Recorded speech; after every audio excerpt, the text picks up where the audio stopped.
What's up, y'all? I am here today with my man Miguel, aka Avila. You want to do your producer tag? Avila. Hey, yo, that was legit though. Avila. Gang gang. It's like I do it or something. It's great. I do this. I'm honored to be here with him today. He has tons of credentials, which I'll brag on you for a second. He won the Track Stars Beat Battle at Flavor Fest. If you exist in the CHH circles, you know that's a big deal, and this man brought home the trophy. He's an artist and a producer. He's had several sync placements. We're gonna talk about that in a second. Redbull, we'll just shamelessly plug that. Right. He's also worked with several Reach Records artists. Several or one? One Day and Hovey for the most part. Okay, so several. Yeah. So he's worked with people on Reach Records, like the man knows what he's doing. Hopefully, if you're an artist or producer out there, you will be encouraged after this interview. Before we get into any of this, make sure you hit the subscribe button, hit the like button, ring the bell for notifications. We got tons of content coming for y'all. Let's go, people. Let's get into it. I wanted people who don't know you, who is Miguel? What's your story? We'll talk about how you got into music, but I wanted you first to kind of share your heart. Who am I? My name's Miguel. Big question. Identity. Do you know your crazy, identity? Bro. So, I feel like I am a man.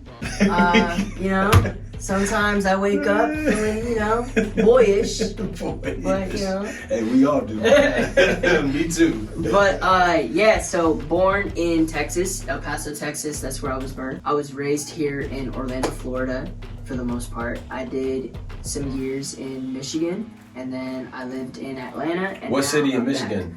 Detroit.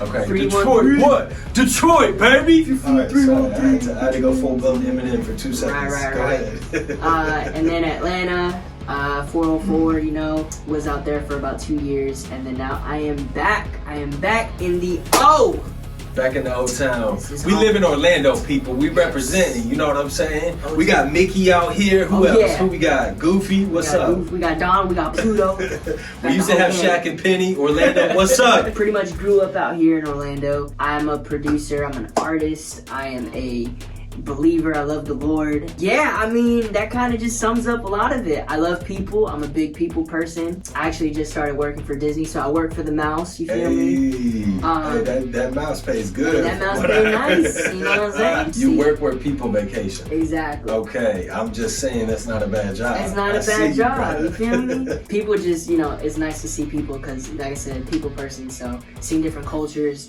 Isn't it true that like 60 million people annually, I don't know, this is post-COVID, but pre-COVID I heard it was like 60 million per year come to Disneyland.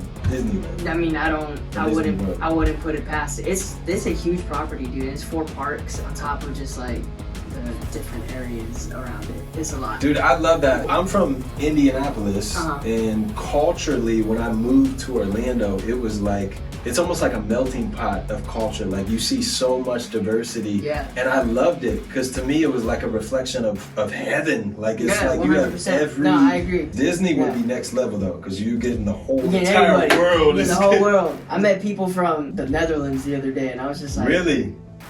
How'd y'all end up here? Okay, cool. Dude, that's so dope. So, you moved around a lot. Talk about how that has influenced you now as a person, how you've learned to adapt, because I assume that would help you in the music world. Yeah, so growing up, even in the states that I've been, I've moved a numerous amount of time. I remember before we left Texas, me and my mom, we weren't even paying attention to the news. The TV was on, we're just like doing whatever. And we heard like an average of families move at least this amount of times in their entire life. And we laughed because we were like, dang, we've moved more than that. And wow, like, so it was like considerably more. Yeah, like a lot, considerably more, for sure. It was like the average. Brother, you don't like you didn't interview us for that. Right. It's like, I guess we're at the average, you know? So I think I was in 6th grade at the time. So like hearing that, it was, or 5th grade, it was hilarious. Wow. I've gone to like so many different elementary schools, probably 13, 14 elementary schools. Like I'm trying to think how many schools I went to at once. I probably went to 3 in 3rd grade in different states.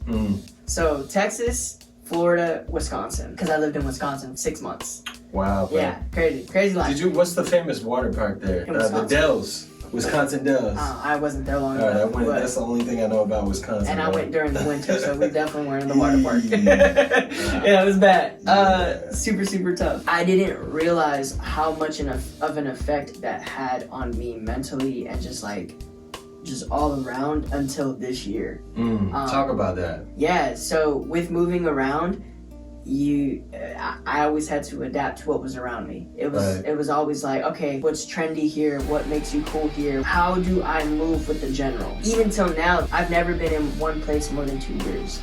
Wow, man. So that's crazy. Yeah. So basically, you're moving out of Orlando in 2 years. Well, hopefully not. Stay here, hopefully bro. not. Mickey gonna treat you well, bro. Stay. We gonna break that cycle. Although I did love Atlanta, so I might move back to Atlanta. I've never moved back to the same place. Well, except I guess here. But anyways, so that'd be the first. All right. Yeah. That'd be new. I wouldn't mind setting roots in Atlanta. Atlanta was really dope. But saying all that to say, didn't realize how much that impacted me until recently. I don't even know what I actually like, which is why within music and my relationship with God, those are the only two things that have stuck with me throughout all this adaptation. Wow. Growing up, I enjoyed skateboarding. I kind of lost that. Like, I did competitions when I was in middle school. No way. That's crazy. And when I moved, I grew out of it, but I always had like this skater look to me. So it's just like, okay, so that's like a part of the it. J's, no, bro. Them J's are clean, son. These are actually a gift.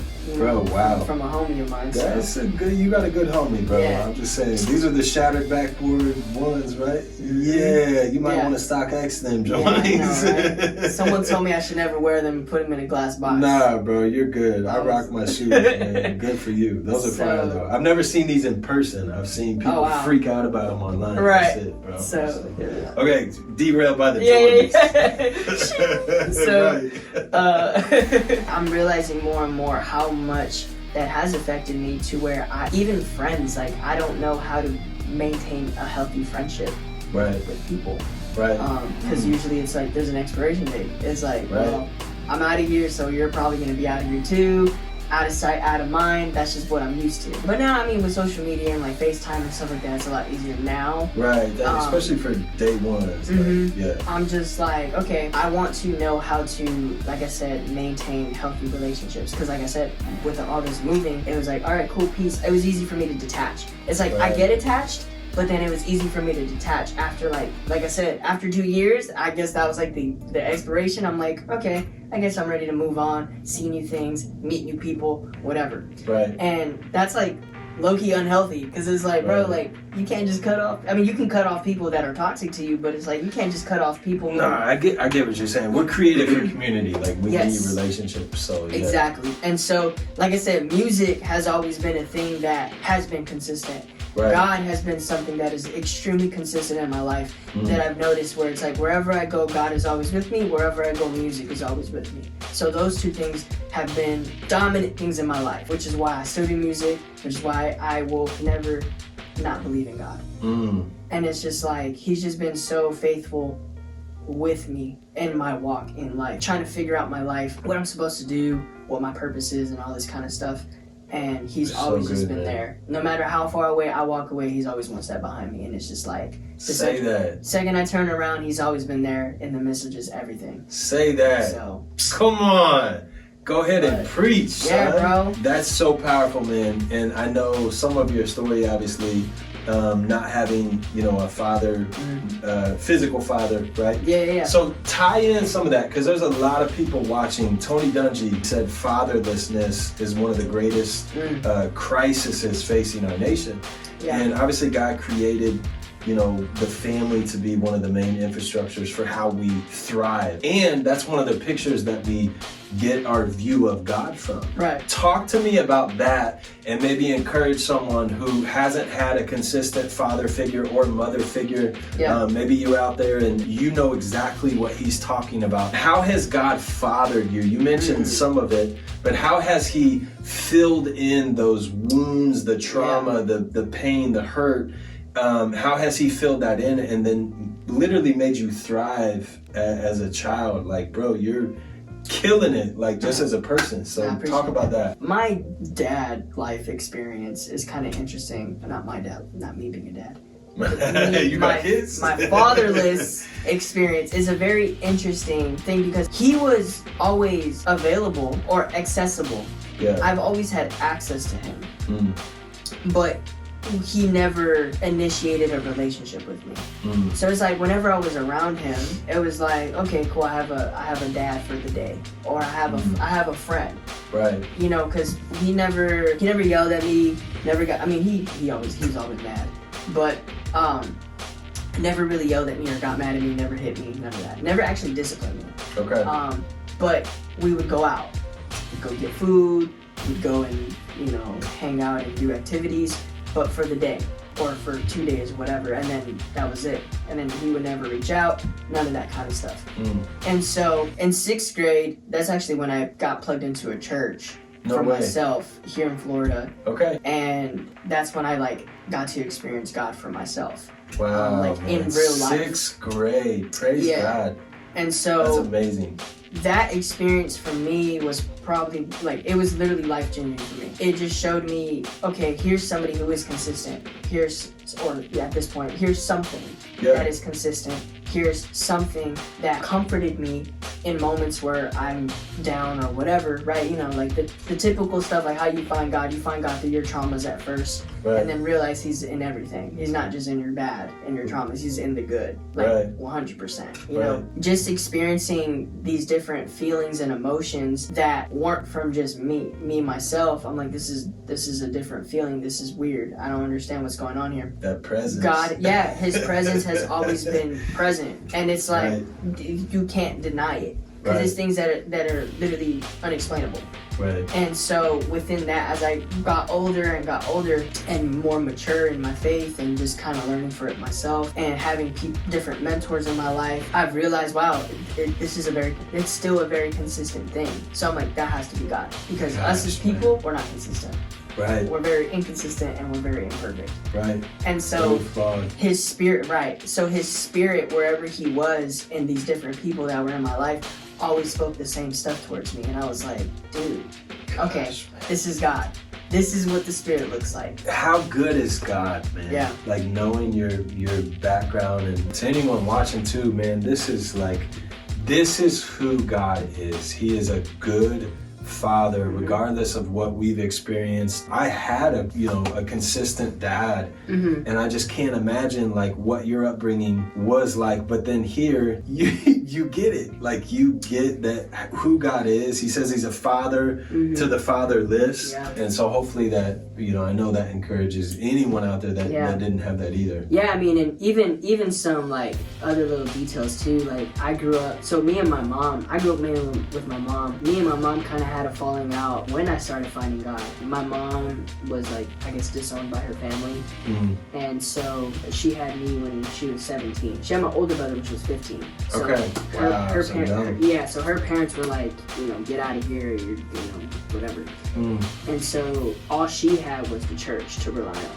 Wow. So grew up in the church, kind of, but once again, like I said, middle school is when I found it for myself, understood what it was for myself versus just a daycare type of thing. Right. And she was also in a very abusive relationship. So my stepdad, or the guy she was with for 5-6 years, was very verbally abusive, physically abusive, and just everything in between. A narcissist, all this just all this stuff, and in the midst of all this, this is what I have as a father figure. So that's why I guess saying all that brings a lot more weight in this area, because I'm seeing consistencies in these areas versus over physically over here, which is why this meant a whole lot more. Wow, man. To see that. And so, gosh, dude. Yeah. So powerful. My first time actually verbally hearing God was, I prayed for 2 years straight for me and my mom to be good, because we were fighting. We got into physical altercations where she's trying to shove me and kick me out the house. Wow. All that kind of stuff.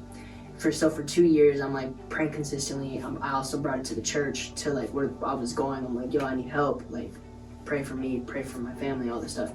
And literally, we're at this is the worst fight we've ever gotten into, and she's literally shoving me out the door, screaming at me, and I got to a point where I'm dude, I'm about to swing on my mom because she's pissing me off. Right.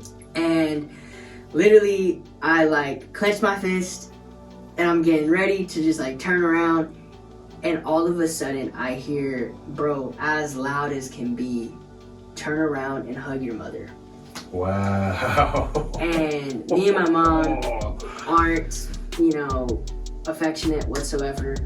Wow. So like, to me that's weird. Like, right. I'm like, hug my mom. Like, we just now got into all right, love you, mom, kind of like, oh, love you, son, like, kind of rhythm. Like, we just got into that. Right. And so, like, since, like, I've, like, before when I was a kid, yeah. But, like, anyways, so, literally, I'm like, okay. So, fine. I unclenched my fist, turned around, and she, like, kind of stepped back and looked a little spooked. And I just went over to her, and I wrapped my arms around her, and she's just like standing there like this. And I'm just like, this is the most awkwardest hug ever. But in that moment, everything just like, it was like as if a storm was going crazy, and then all of a sudden in that moment, it just went, sheesh. Still waters. And then she just like went into her room, and then I was like, okay, I guess we're good. And then she like came out later and was like, do you want food?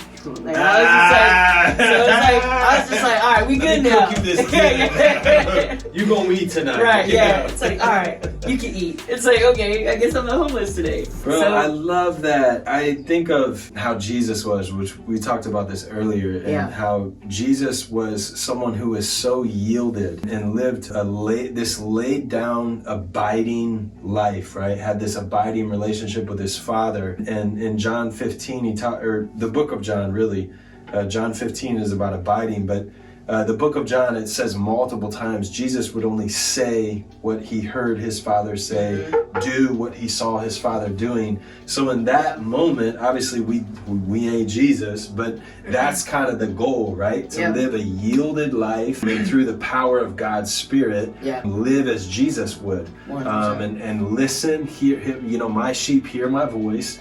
And then just obey. We tell our kids all the time, listen, obey, like those two things. And to me, it's a reflection of how many times have we not done that and fallen flat on our face. And in this moment, it's a beautiful picture of even that relationship Jesus had with his Father while he was here. Like, you turned your ear in the moment of rage, which is not easy to do. Oh my gosh.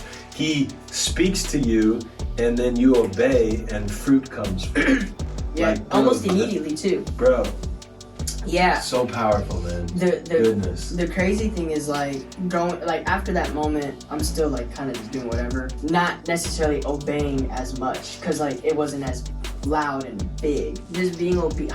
I guess how simple walking out a faith-based life is, really. It really is. Sometimes we make it so difficult. We complicate it. We make it so complex. Like, it doesn't need to be that complex. Like, Jesus' love is simple. Yes, our lives and problems are complicated, and there's like things in between, but it's like, it's a simple thing of just abiding by the Spirit and just being obedient. Come on, bro. I wasn't expecting all this. We still got to talk about music, son. We having church, bro. But it's like lately I'm just realizing how much we miss out because we complicate. How much we miss out on joy. How much we miss out on like true happiness. I hear retired people all the time. I'm retired. I can slow down. Like, I'm just enjoying life now. It's like, well, why now? Like, why couldn't you enjoy it back then? And it's like, oh, I had to work. It's like, yeah, but like, you gotta realize how much you can actually control, like, in your life. Like, yes, God is in control ultimately, but it's like, if you let the system run you, the system's gonna run you. But if you learn how to run the system, you run the system. Come on, bro. And it's like, talk that. That's why, like, even now for me, I'm 26 years old, and I was saying this earlier, I did a lot in 5 years, right? In 5 years, from 20 to 25, there was a huge shift in my music career, right? Because that's where I plugged most of my time in. Not only did I get better, I got placements as a producer, placements as an artist with TV shows and all this other stuff. The production with bigger artists to the point where now I got like a pretty good rapport with one of the biggest labels in Christian hip hop, even with artists, building really dope relationships with all these people. and I'm making records. I have like hit records for some indie artists or hit projects with indie artists, whatever. This is all good stuff, but it's like I'm still in the same place. Internally. Yeah. And it's like, and I'm still broke because I don't know how to manage my finances because I was never taught that. I don't know nothing. I've only been in survival mode. Within all this, now being 26, I'm like, okay, wait. Something that I actually learned from where I worked at in Atlanta from Scott. What you did from this point to this point got you here. Right. But in order to get here, you can't do the same thing here. Yeah, that you did here. facts. There needs to be a shift and there needs to be a change. Facts. In order for you to progress and grow. Pivot. Yeah. Pivot, people. Exactly. Follow the spirit and skirt. Yeah. So literally within that, now I'm like, okay, I'm 26. I want to develop healthy relationships. I don't want to carry any toxic behaviors anymore. I don't want, I just know my red flags at this point. Yeah, man. And I'm just like, I want to develop a sturdier foundation so that when things shift, it moves with it. Yeah, man. So that because obviously life happens. Yep. And shifts happen. Oh, they happen. as they're happening, it's like I'm able to move with it versus like, oh no, like. My mentor would always talk about like a warship going through the ocean. You get out deep, and we're talking massive waves. And the way they build these warships, they come to a point, the tip of it breaks all these waves. The boat is virtually unaffected. You got all these waves and storms and all this stuff raging on either side of the boat, and the boat stays on course. That's powerful. It wasn't mine. No, but I mean, I'm gonna take credit for it. That's funny. Let's get into these questions real quick. I could talk to my man Miguel all day. How did you then get into music? You said music has always been a part of your life. My biological father. So anytime I was so he was a DJ. Okay, no way. Yeah. All right. So he was into like house, techno, like all that stuff. So rapes. That was what my dad was into. Growing up, I always entertained people. Okay. Like I was always dancing. I was always doing something to entertain people. My mom would tell you stories for days on how embarrassed she was. Like literally, we'd be at a restaurant and like you know how there was jukeboxes and all that kind of stuff.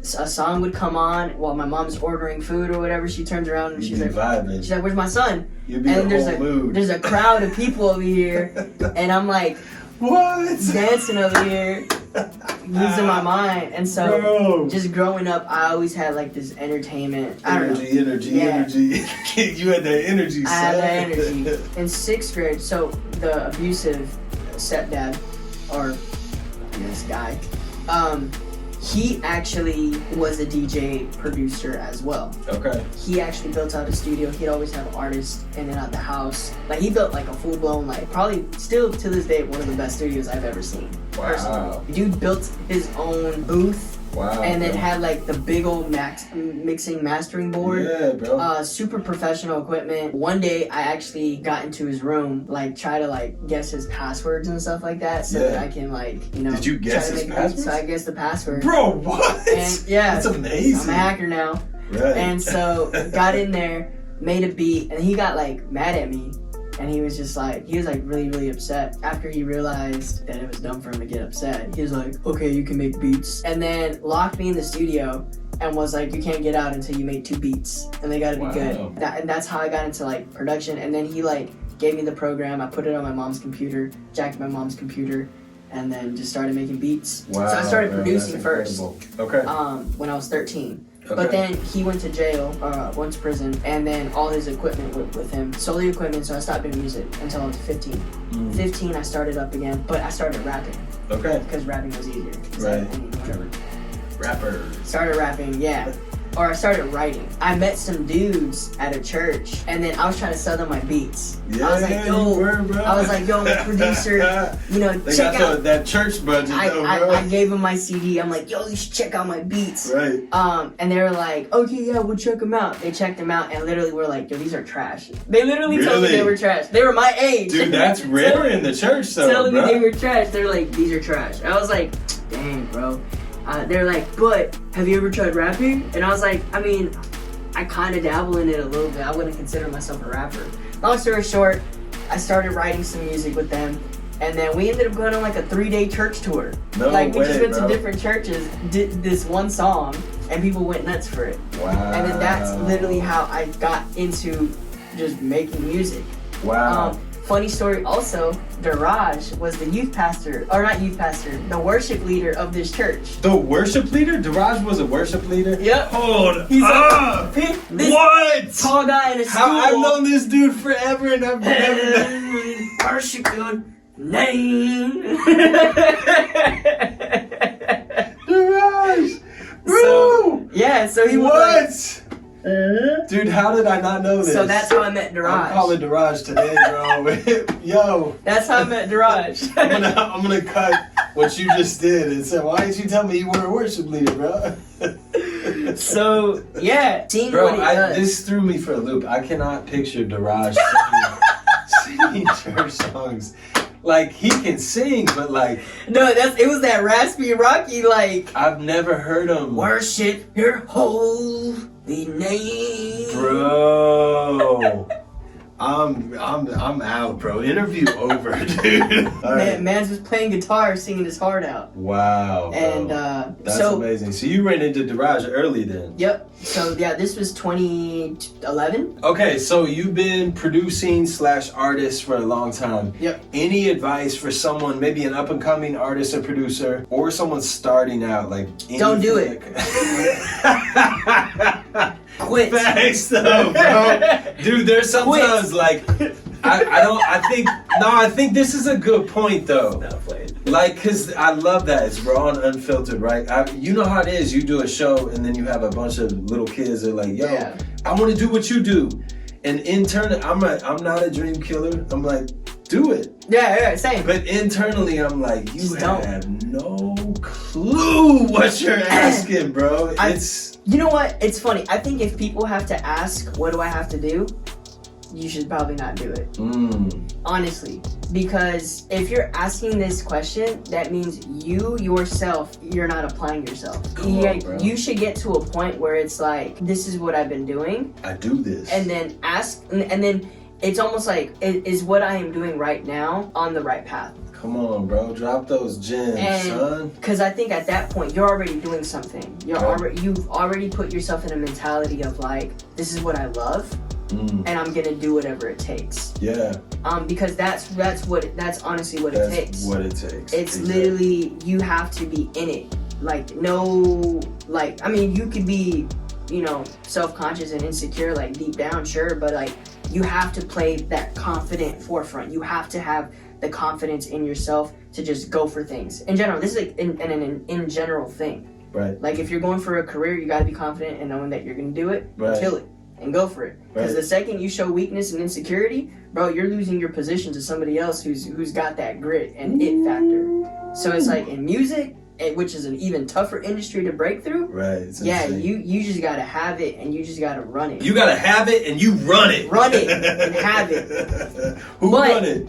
But I will say this though, there are those like wow factors, those wild cards that have no idea about anything about the music industry and just have a simple interest to it, and all of a sudden kill it. Right. It's like, how the frick did you do that? Right. It's like, I just did it. Right. I don't even know what I'm doing. It's like, but you have to have a love for it. Right. I think having a love having a love and having a passion for something is what's going to take you places. Now, granted, you may not be necessarily the best at it. Doesn't matter. But it doesn't matter, exactly. Because that's how I feel personally. I feel like I may not be the most talented in the room, but because I have the passion for it and the want that I'm going to achieve whatever it is I need to achieve. Come on, bro. And that's it. That's what it takes. If you want to feel inspired and you need that motivation, it's like, this is it right here. Be confident in what you're doing. If you have a passion for it, go for it. And don't look left or right. Laser focus. And looking at how other people are doing it, you have to look forward. You have to look forward. Yep. One of my friends told me this. I don't know if this has anything to do with it, but I like the saying. Dude, keep going. This is... One of my homies said, the hungriest dog is the one that runs the fastest. You gotta be hungry for it. When you're hungry and you're just running and going for it, this is where you're looking. You're not looking over here. You're not looking over here. Right. What this guy has isn't for you. What this person has is not for you. What's for you is right here. And you gotta go for it. When he told me that, I was like, cool, that's a hard line. I'm gonna run. I'm gonna run because I'm hungry. And then also celebrating other people around you who are doing it. Yes. Because if you don't celebrate other people, you're gonna be bitter. You're gonna be mad.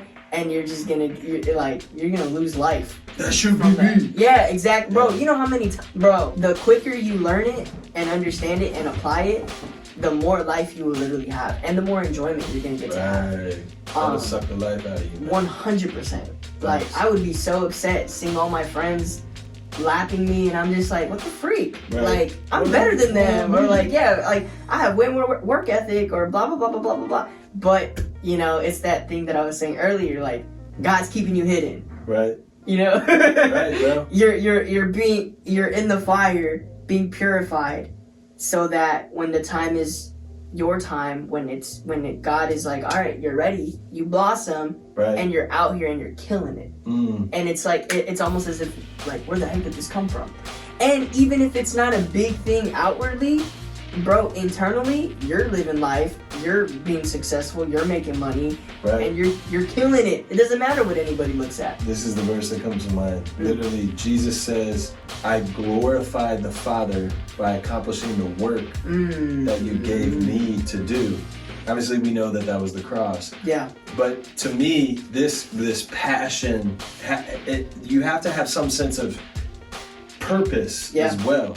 And to me, it's like, it's tied in right with what you're saying, because no one can accomplish like your purpose for you. Exactly. No one can accomplish the purpose that God has for me. Like, God has called me to specific things. So like, why even waste time looking over here or looking at, maybe to draw some inspiration or to learn or grow. But if you're constantly comparing yourself and like, oh, why? Nah, like, don't waste your time and energy doing that. Like, focus on what has God asked me to do and be faithful doing that day in, day out. 100%. The quicker you apply that part, the faster your growth is going to happen. Yeah, bro. For the last 2 years, I've been happy for other people. I've been focusing on my own stuff and really growing in my own world, investing in myself, and now things are like, it seems like, like I said. Let's tie this into the next point, because you are killing it. Talk about some of the placements you've had, and then how, wherever you want to go, but like, I definitely want to talk about sync licensing. Like, you got a placement with Redbull, bro. How the heck does something like that happen? How'd you get into that? Talk to us, bro. Dude, so this is what's crazy. This is why making relationships with people who you don't even know what they do, who they are. Right. But this is why it's so good to just make relationships with people in general. Treat people like people. Yes, treat people like people. Right. Don't look for nothing. Right. You know, don't look for what this person can offer you right now. Right. Don't look at what, like, any of that kind of stuff, because you just never know who you're meeting. And that's why, like, I always have this thing of like, when you meet somebody, treat them with respect. Yep. And treat them as if they're already a celebrity, right? Kind of thing, like whatever, or with dignity. Yeah, or just like, just treating put people some respect on my name. You know, even if they're nobody, right? And it's just like whatever, and because like all these labels mean nothing at the end of the day. Anyways, treat people like people, love people, respect people, right? Just in general. And if they end up helping you at the end, cool. Like, that's a plus. Like that. Anyways, point is this. Reason why I share that. I was a part of this like collective way back when, and there was a whole bunch of people in it, and there was this guy named Coupon who I thought was really dope. Coupon. Yes. I love it. Coupon. Just wait. All right. You're gonna laugh. You're gonna hate me for this. So anyways, I'm just exposing people today. So in a great way. So met this guy named Coupon. I was like, his name sucks, but he's dope. He's got something. Y'all don't want to hear my first artist names. We ain't gonna talk about that today. Keep going. Let's talk about Coupon. So this guy was cool And I was like, this guy's super cool, you know, let's get to know him, whatever. So I reached out to him and we just developed a relationship. And I was like, yo, I want you on a track. So I put him on a track. First featured I've ever paid for. It was $150. And he was cool about it. He's like, yeah, you can do payments. I'm like, all right, bet. 75. Put you on that payment plan. Yeah, you feel me? So I'm gonna put you on a 4-month payment. Bro, I was like 17. So I'm like, I ain't got no money like that. Right. So I'm like, all right, that's cool. Yeah, whatever. We'll do a payment plan. Boom, payment plan. He kills the feature. I'm like, dude, this is fire. Like, this is amazing. Whatever. Boom. And we just developed with the bars. So, all right. Yeah. So, boom, the song's out and it does well. And then, yeah, once again, we just continue to develop a relationship over time. And then in 2018, he reaches out to me and he's like, yo, we're getting into sync. Wanted to know if you'd be interested. I'm like, I don't even know what that is. Wow, and so this like, was the first. Yeah. Wow, so, man. Okay. And he's like, yeah, we're getting into sync and we think that you'd be a good part. You're a producer, you're an artist, you're an engineer. We think like you'd be a heavy hitter for this. We'd love for you to be a part of it. I'm like, oh yeah, for sure. I got some records. But nothing really got placed out of those first couple ones. 2019, I don't think I submitted anything. 2020 is actually when I did Energy. Okay. Is when I made Energy. So 2020, during the pandemic, I mean, I had nothing but time. Right. So I'm cranking out so much music, bro. And this was at the point where I thought I was gonna quit. Right. Yet I'm over here cranking out tons of music. Energy. And Energy was one of the fastest songs I've ever written. Dude, I love when that happens. Bro, my boy, so he changed his name. Coupon, by the way, is Quentin Koblenz. What? Oh my gosh, bro! My whole life has changed because of Miguel. Daraj was a worship leader, and Quentin went by Coupon, bro. What is happening, you guys? His tag was, it's the Q. Yes! This is great! Are you kidding me, bro? This is probably why I love you. Daraj, I love you, but I'm putting this on YouTube. So, yeah, man. Bro, what? This is probably why people don't want to talk to me right now, because it's like, bro, you be exposing us. Right. It's like, shh. My rap name used to be 737, so worst mistake. We ain't gonna talk about that. Was that your like John area 737? code? Oh. It's also a plane. All don't right. Don't do. Okay. All right. Wow, 737 guys in the building. Yeah.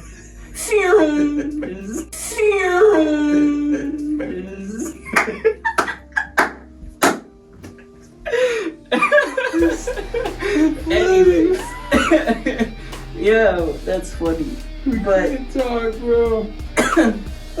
Yeah. So. Oh my gosh, man. After he sends me a beat, so Quentin sends me the beat, and literally. I'm sweating because I'm laughing so. I'm sorry. Oh shoot. I can't focus, y'all. No, you're good. You're good. Right. So he sends me the beat. It's the Energy beat, and it was so like. he produced that. I thought you produced that. So him and Ian. Okay. Produced this. So they're all part of Music Makers. Okay. Jesse, Quentin, Ian, and then myself. Okay, got you. So sends me the beat, and it's like super stripped down at this point. But the second I heard it, I literally. You know, you just hear dun. I was gonna ask if he had the guitar riff in there, but it was like a super flat guitar though. Like it had no life to it. It was just like bang, bang, bang, bang, and I was just like, okay, I think I got this. With the melody, and it didn't even hit that hard either when I originally. Wow. So the second I hear the beat, I'm like, until it's outside, I needed the energy, needed to put me up. No, this is the cinema. So I literally freestyled the whole thing like.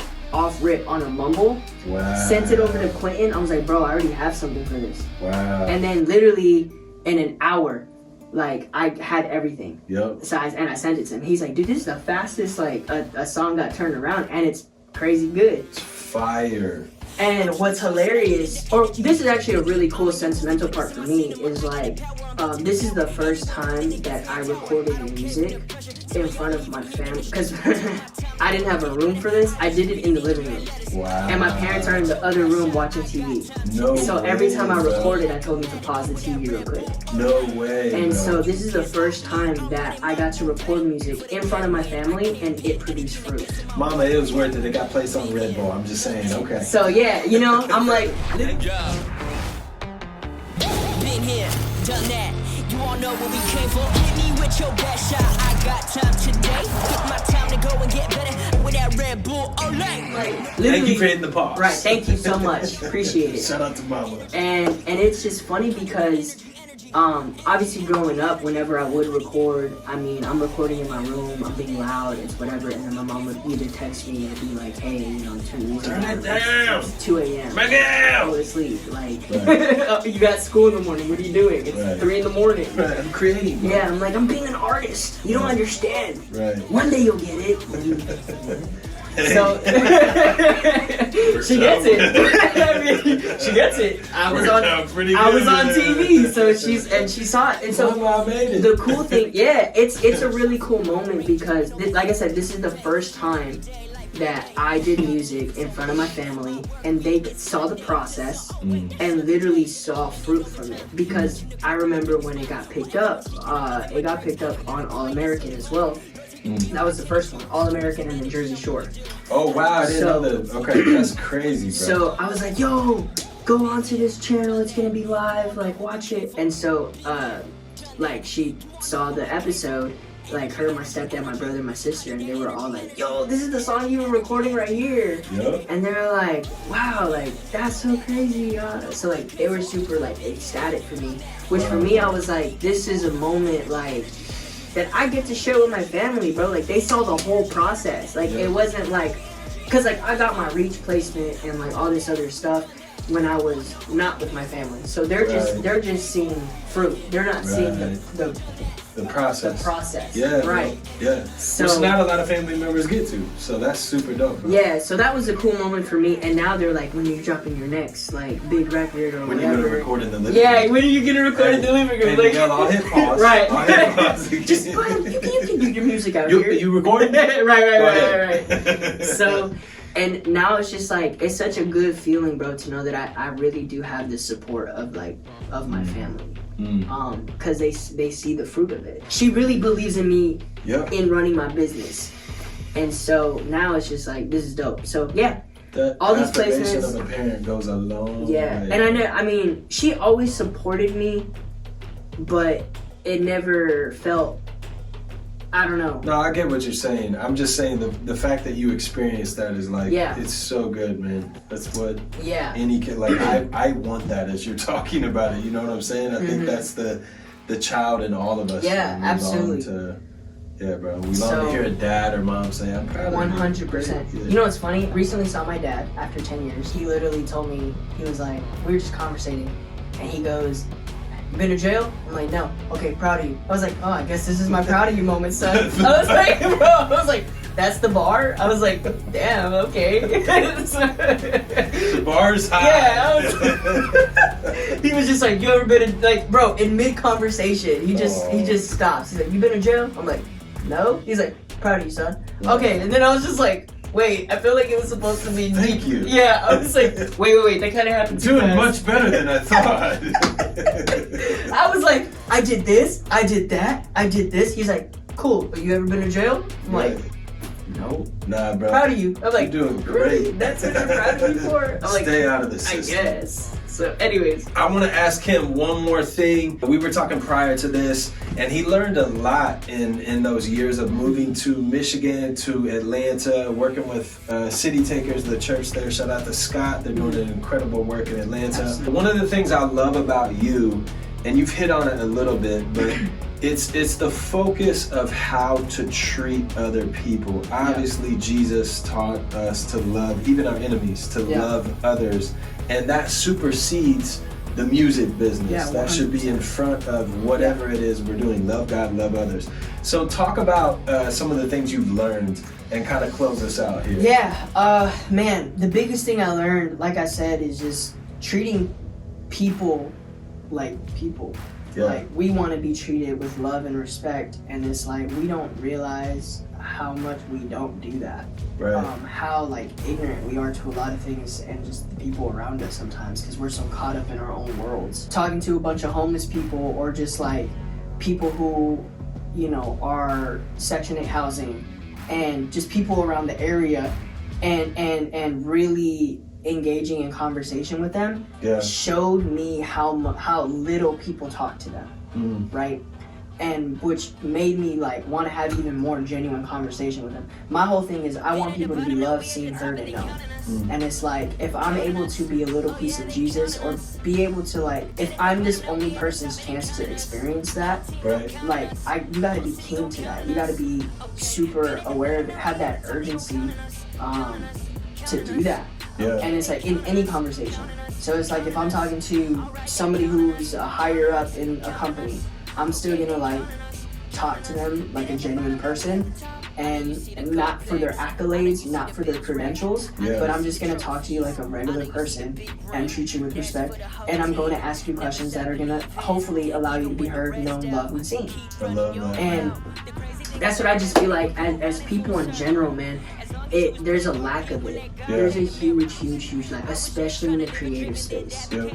In our creative space, it's like let's treat people with people. Let's be genuine with people. Let's just be loving on people. Like, and I get it. Music is a business, right. And so you may not always be able to have that. But it's like how about we carve out space? Let's be intentional and carve out space to be intentional, to be genuine and be direct. Yes. And even in those small engagements, treat people as people like I would treat you. Because I noticed when I was speaking to people out on the streets, they can tell like if you're fake, if you're being genuine or whatever, like smell it, bro, quick from a mile instantly, away, bro. And so that taught me how to properly engage because at first it's like, yo, I'm nervous, I'm scared, I don't really want to be here. Like, why do I want to help these people? And then eventually it's like, dude, I have such a love for these people because they taught me so much about myself. Like they're speaking more into me than I am into them. And the heart of a servant. When you start, having a heart of a servant is it's such a lost art, bro. Which is so funny because when you have that, bro, the favor of the Lord, bro, is not saying that you do it for that. No, but I get what you're saying. It starts to really showcase. Jesus was the king of servants. Yes. Like he literally was like the greatest among you will be king. No. Actually a servant. Yeah. and man, that opens so much more doors for you. Once again, you don't do it for that, but when you start having a heart of a servant, right? You're walking with the Spirit, and you start speaking more about people, which Jesus was about people, and that's the whole relationship aspect. He's about people, yes. And you realize, like, yo, this is how we look more like Jesus, is being about people. And in that, bro, things are just going to shift around you, and your path is going to be aligned for you. What it's supposed to look like, and you don't even realize that you're walking in your purpose and in your path until like you're doing it, and you're like, how did I get here? Right. Like 4 years ago, I was like thinking about doing this, and I didn't even realize I was doing it. Right. And just taking everything in, bro, and just enjoying where you're at, enjoying the process of everything. All right, y'all. Shout out to my man Miguel for coming through and blessing y'all with an interview. I hope you guys learned a lot from this. I know I have. I've personally been convicted and just encouraged, and this has been amazing. So thank you for coming, brother. I Thank you for the invite, bro. Make sure you guys follow him. Make sure you guys check out his music. Obviously, you have heard it through this segment, but make sure you follow him on social media. And definitely check out all of his music and everything he's got going on. He's an incredible guy, as you heard, but also super talented. So give him a follow, y'all. Thank you again, brother. Love you, man. Sir. Yes, sir. It's a wrap. What's up, y'all? Thank you guys so much for checking out my channel. Make sure you guys ring the bell, hit the like button, and subscribe for more content. Also, connect with me on social media at Roy Tosh Music. That's ROYTOSH Music. I love y'all. God bless.